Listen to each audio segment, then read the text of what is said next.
Our first major cold front is here, and I'm gonna make some hoops for the garden to take care of not squishing the broccoli plants and the collards. So that is what we're doing today.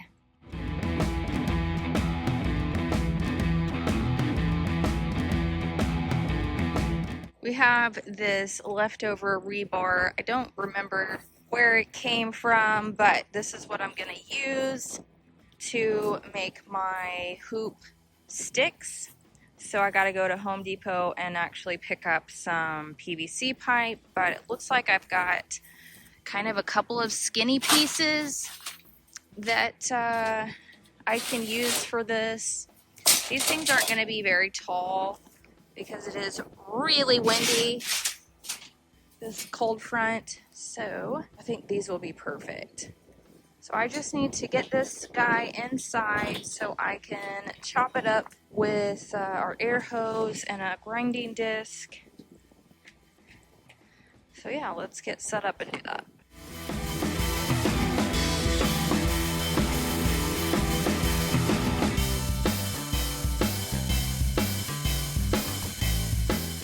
I have my rebar cut. Just made them 18 inches, and now I need to just confirm what the actual width of this is so that I make sure that the PVC will work. But I'm just gonna take one of these with me so I don't buy the wrong thing. So here we go to the Home Depot.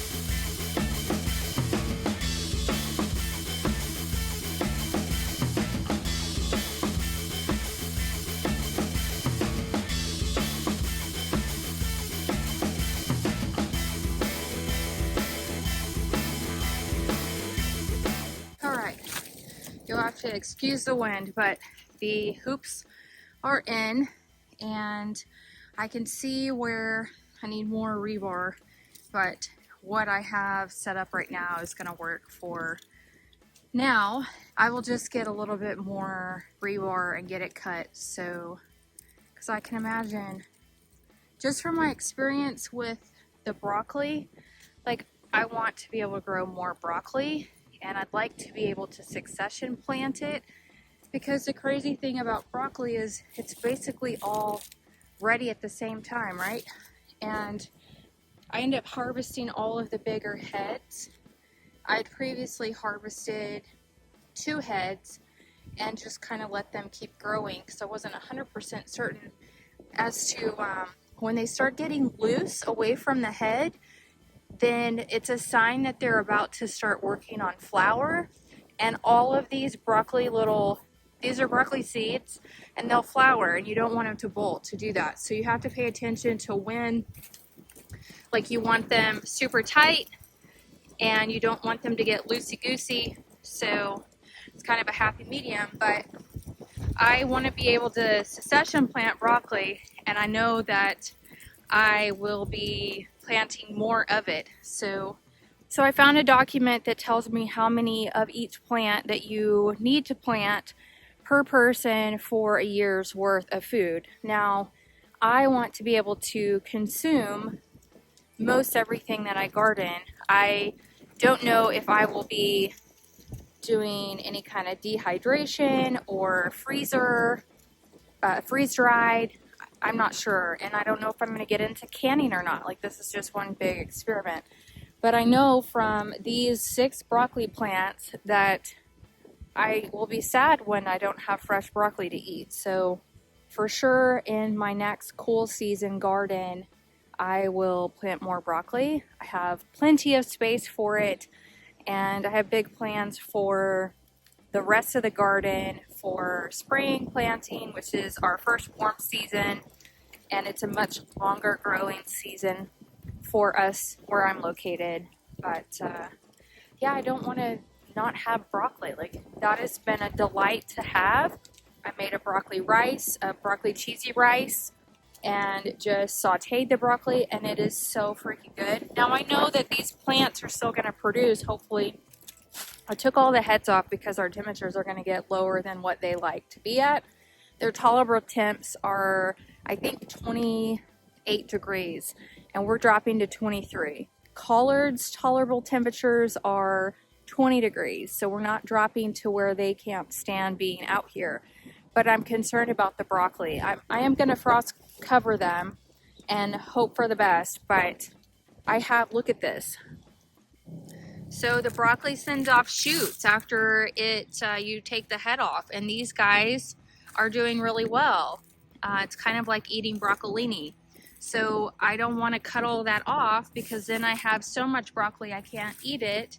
And while I do know that I have family members that also like broccoli, you know, this is kind of my first season and I'm like, do I share? That's kind of where I'm at. Do I share? Yes, Taylor, you should share. But yeah, anyway, so I don't want to harvest it all right now. I want to see what happens.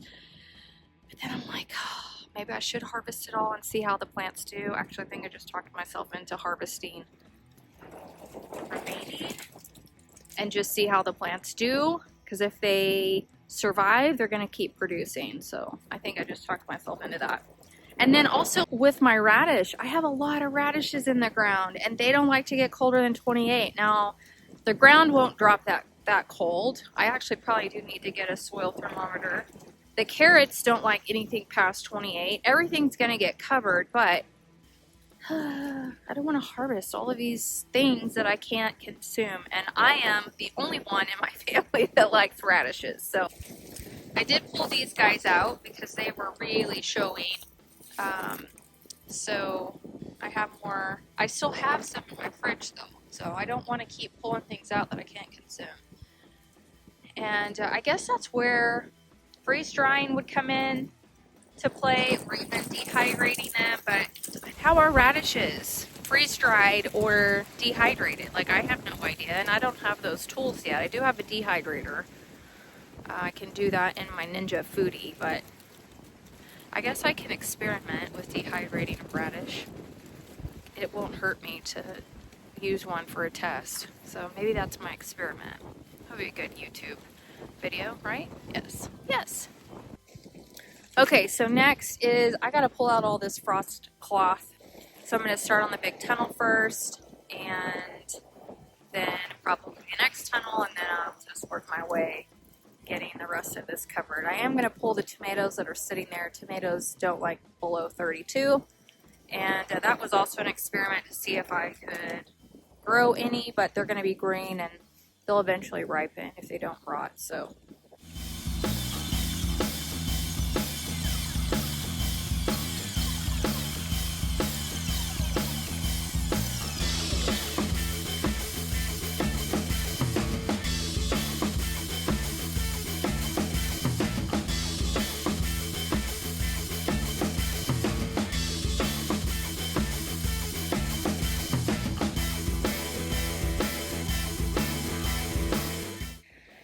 Okay, so I've got 4 frost cloths out, staked down. I've got a green one down there on the end.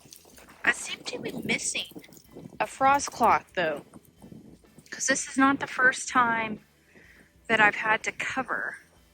I have an extra one at home, so I gotta walk over to the neighbors to find Chad. But I'm really baffled as to what happened to my 5th one. Because I always just would roll them up and stick them in the truck. And I know I had it because I would get everything covered. So I still have these flowers to cover and some other sweet peas. There's nothing in this 3rd row, so I really just need to snake a frost cloth, get that rosemary plant covered, and then finalize that little tiny section. And I have another 50-foot row cover at home, but it's like, I've did this before and I had extra, so it is nippy out here. So I need to pop over to the neighbors and get Chad's truck key and let him know I need to pop home so I can get that extra one. I think I bought 6, so where's number 5? I haven't taken it away from the land. That's what's really confusing. So, let's get walking. So we have access to our neighbor. He used our skid steer with the brush cutter to make a path. And he's got a dozer over here. I guess he cut down a couple trees the other day, clearing a path to get the dozer over to our land, because we're gonna use it for the pond work. So he got it, you can see his tracks, he got it to a point and then I think it broke again. So anyways, walk in to the neighbors. I feel like I'm going to grandma's house.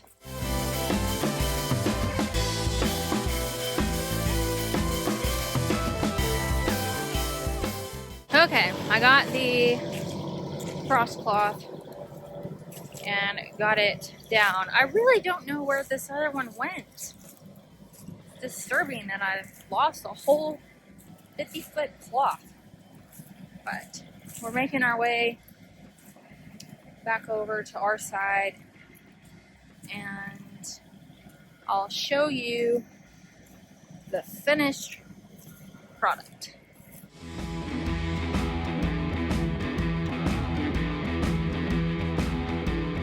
Alright, we got it covered. We are good to go. As good as we're gonna get. So stay tuned to what happens next on another episode.